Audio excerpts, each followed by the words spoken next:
nagmamadali kayo, ganito na lang ang inyong lulutuin para madali lang i-prepare. Ang tawag dito sa English ay mixed vegetable, pero ito ay combination lang ng sweet peas, carrots, at sweet corn. Meron nang nabibiling ready to cook na ganitong pack.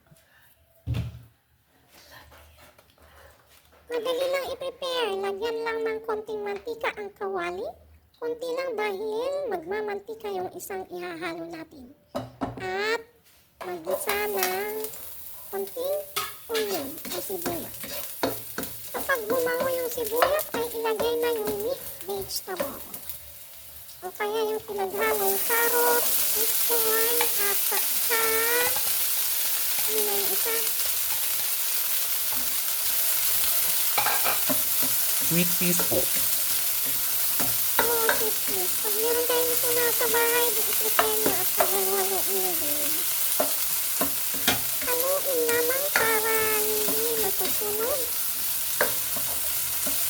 Lutuin ng 5 minuto. O depende sa inyo kung gusto nyo ng malambot, edi lutuin pa. Tikman para malaman kung gusto nyo pagkalambot. Pwedeng takpan para imbes na 5 minuto, magiging 4 na lang. At magiging malambot na kaagad. Haluin ulit at ilagay na yung corned beef.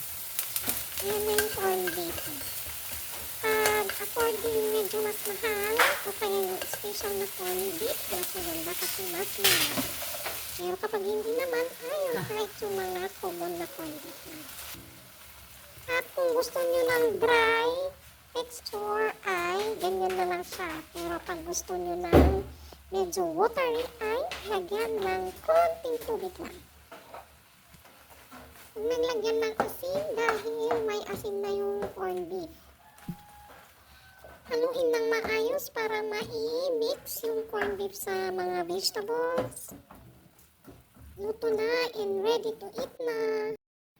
Yan, naka-plating na siya. Rice na lang ang kulang. Kain na!